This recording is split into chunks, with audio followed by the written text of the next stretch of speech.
All right. Change that a bit. All right.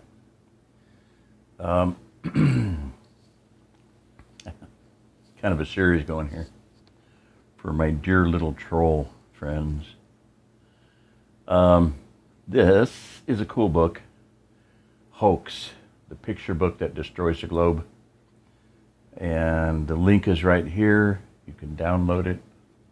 You can actually have it printed yourself for friends, family, a joke, whatever you want to call it. A way to start conversations, start fights, start arguments, whatever.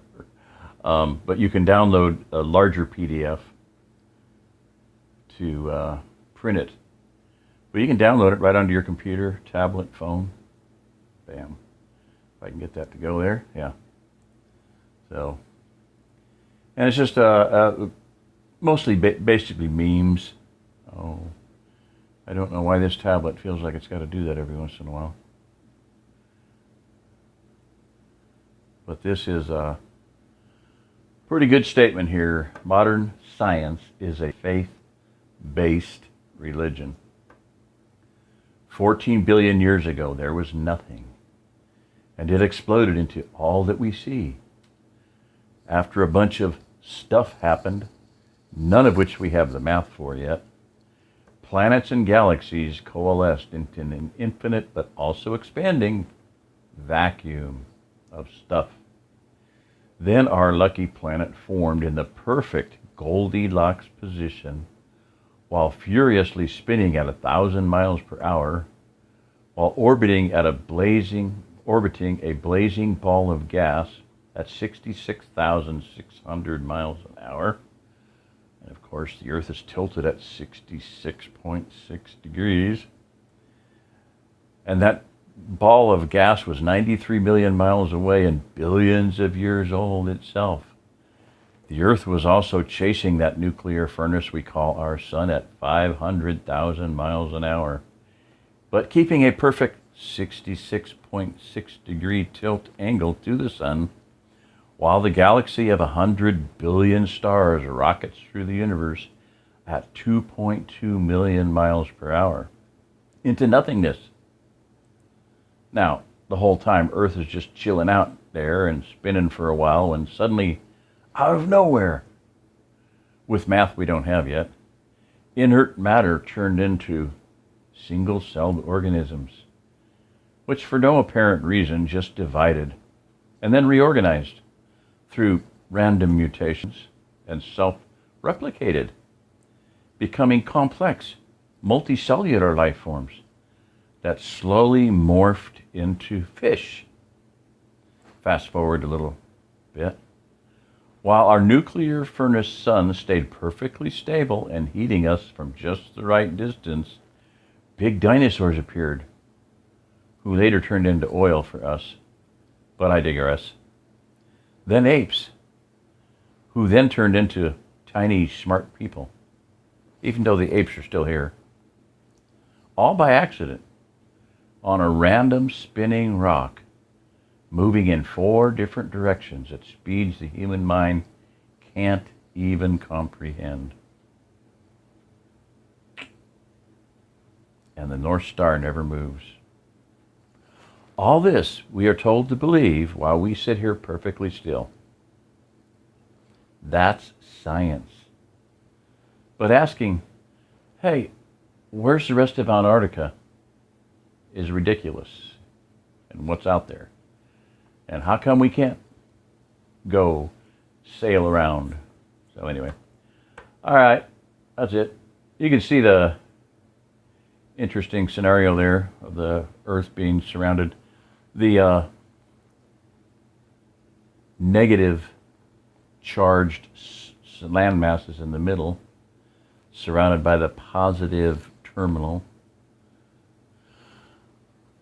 So, and there's a few, I don't know, I'm not going to go into all these, but, just download this and take a look through it. Got some really, really good points in here. That's what the solar system really looks like there. You're told that the Earth is going around the sun at 66 6,600 miles an hour. But it's not this clean little everything's going in a circle. The sun is moving through space at 660,000 miles an hour. That's what we're told. The galaxy is moving at 500,000 miles an hour. So if you believe in the globe Earth, you believe all these motions are happening, but the alignment of the stars we see never changes since the beginning of time. Yeah. Just a whole lot of good points. Now, this one here, this is for anybody that has just a basic,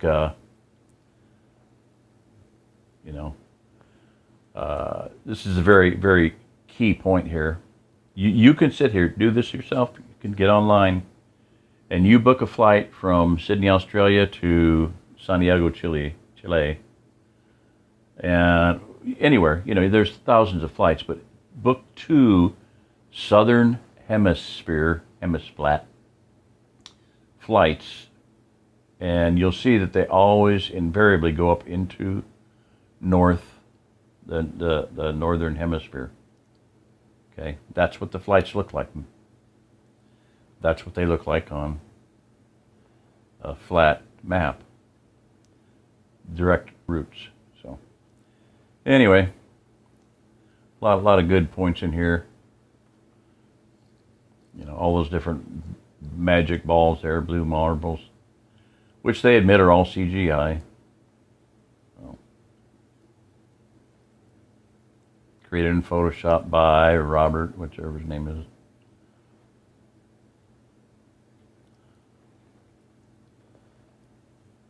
For all practical purposes, if that track is perfectly straight, it looks like those 2 rails touch. They get smaller, they get in the distance. If there were telegraph poles, light poles alongside of it, you would see them get closer together, closer to the Earth. They do the exact same thing that the sun does. Yeah. You can tell me that makes any sense in there. All those Freemasons.